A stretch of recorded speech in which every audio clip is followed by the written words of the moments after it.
le traité de Versailles, quand, en prétendant signer la paix, on prépare la prochaine guerre bien pire que la précédente.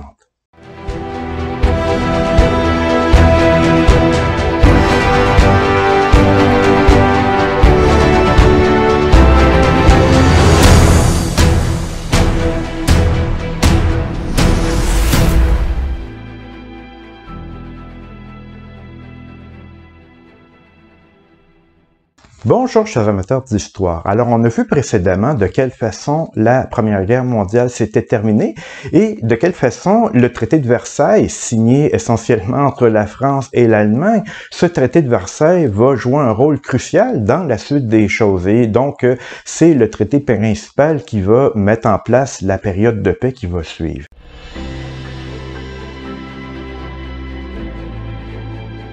Or, justement, il est important de savoir à quel point le traité de Versailles va rencontrer de nombreuses divergences entre non seulement les vainqueurs et les vaincus, mais des divergences également entre les vainqueurs eux-mêmes. Alors, au lendemain du traité de Versailles, il y aura de nombreuses contestations, certaines d'entre elles tout à fait justifiées, et donc, il est important de voir un peu comment ça va se fonctionner, comment on va procéder au juste. Alors, à l'occasion du traité de Versailles, on va convier des représentants de territoires du monde entier à cette conférence de paix.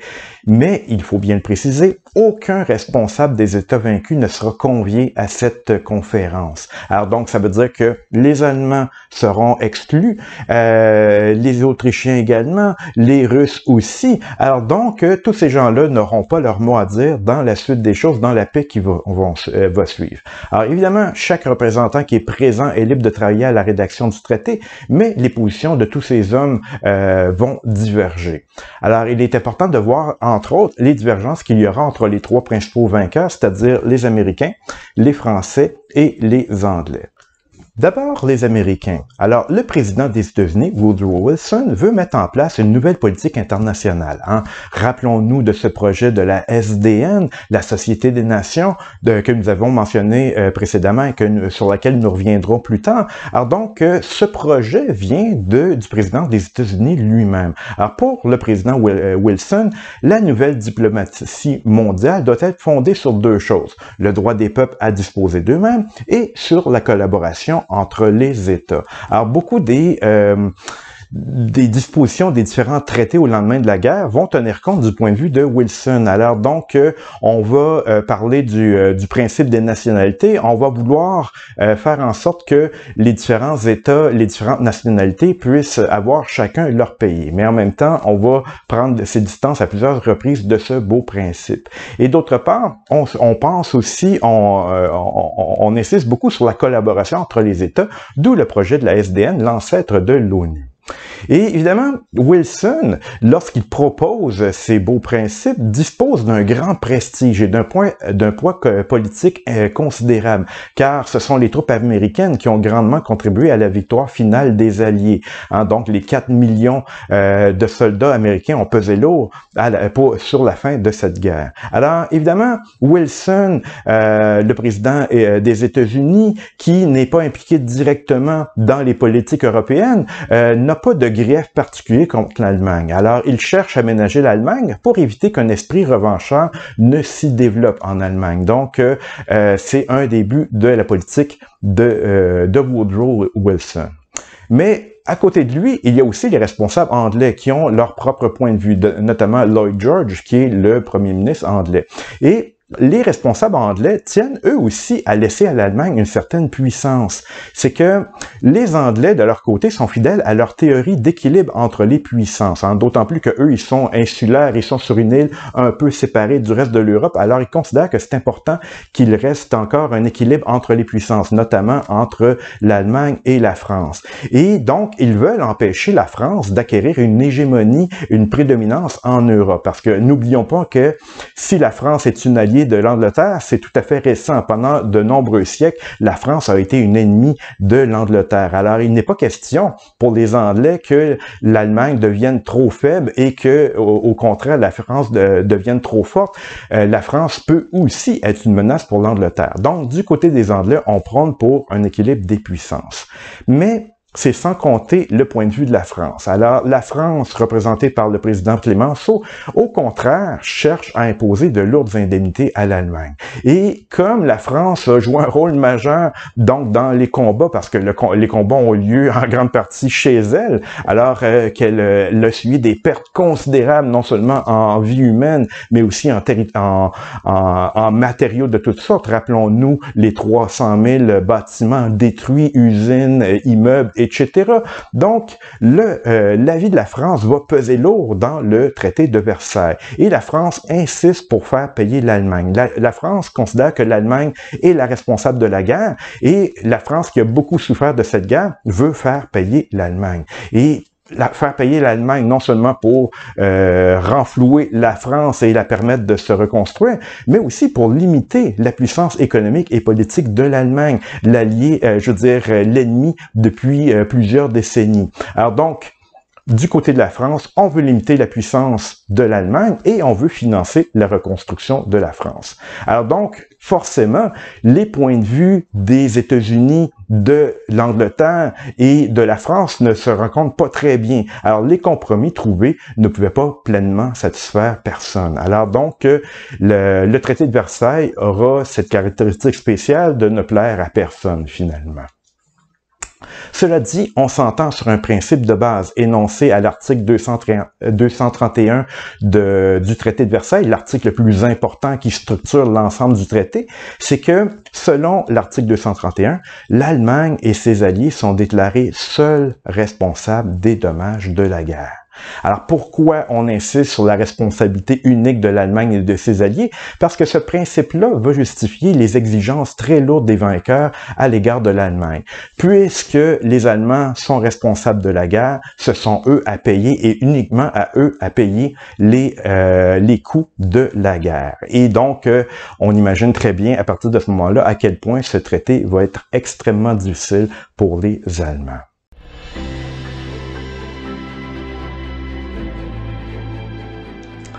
Alors, quelles seront les principales dispositions de ce traité? D'abord, il y aura des remaniements territoriaux. Alors, il y a beaucoup d'États qui vont être détachés de l'Allemagne ou de l'Autriche-Hongrie. Alors, on va assister à l'indépendance des nouveaux États de Pologne, de Tchécoslovaquie à l'occasion du traité de Versailles. On va également assister à l'indépendance de l'Autriche, une indépendance qui est également protégée. Alors, on précise dans le traité que l'Autriche non seulement devient indépendante, elle est séparée de son empire, mais elle reste strictement indépendante de l'Allemagne. Même si en Autriche, autrement dit, on parle l'allemand, c'est la langue de l'Autriche, on enlève le droit à l'Allemagne d'annexer l'Autriche. On y reviendra lors des causes de la Deuxième Guerre mondiale. Et d'autre part, l'Allemagne, de façon générale, se voit amputée de 15% de son territoire et de 10% de sa population. Tout ça au profit de la France, avec l'Alsace-Lorraine, qui est annexée à cette occasion-là. Mais aussi, il y a des territoires qui sont détachés de l'Allemagne pour maintenant grossir la Belgique ou le Danemark, et surtout la Pologne, qui, on l'a vu, est nouvellement recréée à cette occasion-là.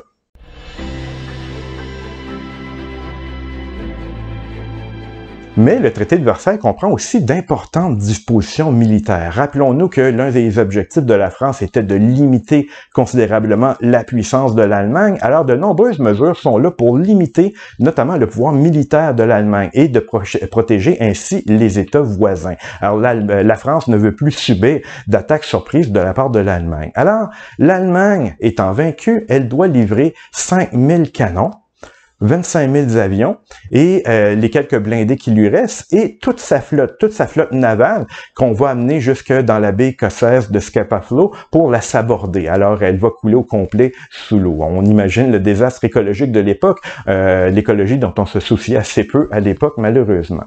Alors, non seulement on limite considérablement, on détruit la plus grande partie de l'armement de l'Allemagne, mais en plus, son réarmement est strictement limité. Alors, l'Allemagne, à partir de la signature du traité de Versailles, n'a plus droit aux chars blindés, elle n'a plus droit à l'artillerie, elle n'a plus droit à l'aviation militaire. Alors, imaginez faire la guerre sans les blindés, sans l'artillerie, sans l'aviation.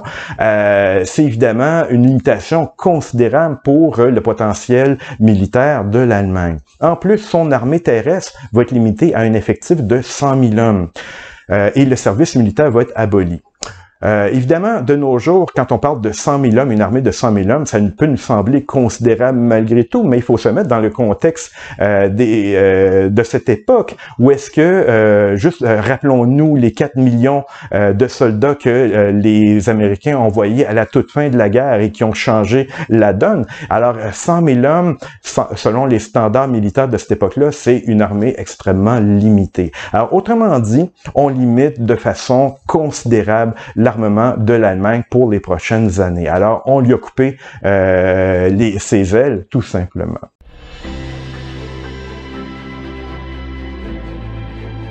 D'autre part, le traité de Versailles comprend aussi des dispositions économiques et financières. Alors, rappelons-nous que l'Allemagne, avec ses alliés, sont considérés les seuls responsables de la guerre. Alors, ce sont eux qui ont déclenché la guerre selon le point de vue des vainqueurs. Alors, l'Allemagne doit donc payer une somme considérable. Alors, le montant que l'Allemagne doit payer s'élève au total à 132 milliards de marks or, ce qui était une somme réellement élevée, une somme considérable. Alors, ça représente en tonnes d'or 47 312 tonnes d'or. Et j'ai essayé, avec mes faibles moyens, de reconvertir ce que ça voudrait dire en dollars canadiens à notre époque. Alors, j'ai calculé que, selon le cours de janvier 2021, ça représenterait 3695 milliards de dollars canadiens. Donc, une somme colossale que l'Allemagne doit payer au lendemain d'une guerre qui lui a déjà coûté extrêmement cher. Alors donc, tout ça va peser extrêmement lourd pour l'avenir de l'Allemagne dans les décennies qui vont suivre. Et en plus de cette somme énorme que l'Allemagne doit payer, elle doit aussi subir plusieurs sanctions commerciales. Alors, entre autres, à partir du traité de Versailles, l'Allemagne va perdre la propriété de tous ses brevets. Tous ses brevets d'invention sont maintenant internationalisés. D'autre part, ses principaux fleuves, le Rhin, l'Oder et l'Elbe, sont internationalisés. C'est-à-dire qu'à partir de ce moment-là, n'importe quelle flotte marchande de n'importe quel pays peut parcourir le Rhin, l'Oder et l'Elbe sans être inquiété. Et d'autre part, l'Allemagne doit admettre les marchandises en provenance d'Alsace-Lorraine et de Bosnie sans droit de douane. Donc, l'Allemagne renonce à beaucoup de ses droits commerciaux. Et en outre, le pays doit livrer aux Alliés du matériel et des produits agricoles. Alors donc, en plus de la somme colossale que les Allemands devront payer sur de nombreuses mensualités, et les Allemands doivent aussi renoncer à beaucoup de leurs droits au niveau commercial. Alors, la facture est extrêmement lourde pour les Allemands. Rappelons, soit dit en passant, que les Allemands n'ont pas du tout été consultés à cette occasion-là. Alors donc, ils n'ont pas été invités aux tables de concertation pour déterminer les termes de leur reddition. Et d'autre part, il faut mentionner un autre élément, c'est que l'Allemagne n'avait pas été complètement vaincue au moment où elle s'est rendue. Alors, elle occupait encore son propre territoire. Elle a juste préféré se rendre, considérant qu'elle n'avait pas de chance de gagner la guerre. Alors évidemment, comme l'Allemagne n'était pas totalement vaincue, le fait qu'elle doit renoncer à tant de choses et à payer des sommes aussi colossales, en plus d'être représentée, considérée comme la seule responsable de la guerre, elle va considérer ce traité comme extrêmement injuste. Et d'ailleurs, le traité de Versailles va beaucoup être exploité par la suite par Hitler pour attiser les tensions entre l'Allemagne et tous ses voisins.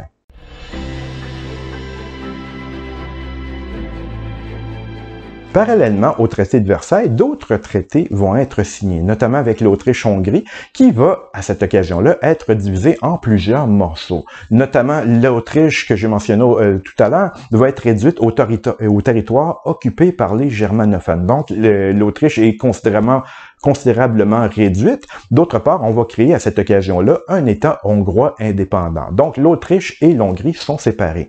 D'autre part, on va assister aussi à la création de la Tchécoslovaquie, qui est un État principalement binational, qui va réunir les Tchèques et les Slovaques, alors qu'ils n'ont pas nécessairement désiré être réunis ensemble dans un seul pays, mais on leur a pas demandé leur avis.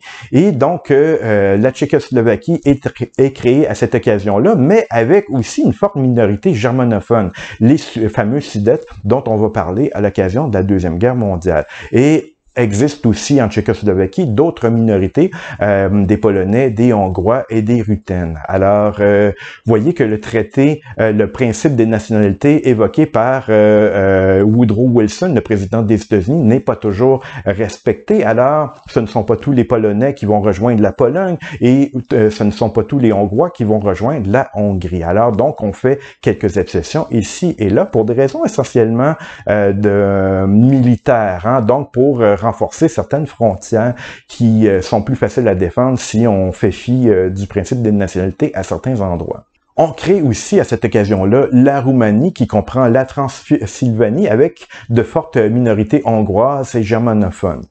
Et aussi, pour récompenser la Serbie qui a joué un rôle majeur donc dans la Première Guerre mondiale, on va créer une fédération des Slaves du Sud qui va prendre le nom de Yougoslavie et qui va comprendre la Serbie, le Monténégro, la Croatie et la Slovénie, plus la Bosnie-Herzégovine.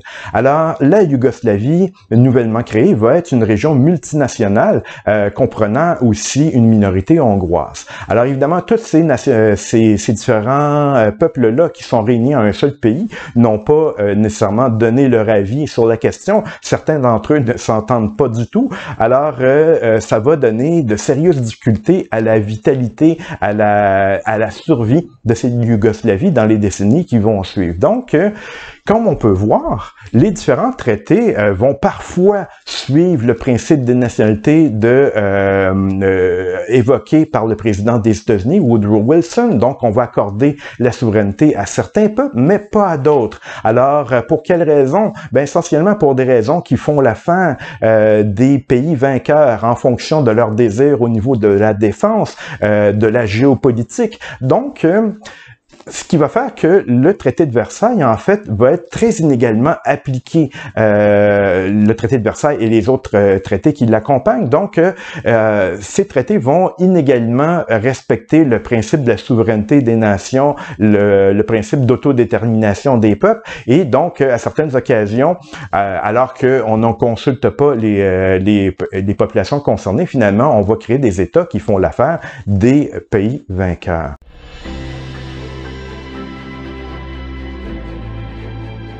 Alors, évidemment, dans un contexte semblable où est-ce que la consultation va être, dans certains cas, assez minimale, le traité de Versailles et tous les traités qui gravitent autour vont avoir comme conséquence beaucoup de griefs, beaucoup de mécontentement, non seulement chez les Allemands et les Autrichiens, mais bien d'autres pays par la même occasion. Et on s'achète à ce moment-là bien des problèmes pour les années qui vont suivre, des problèmes qui vont éventuellement culminer avec la Deuxième Guerre mondiale.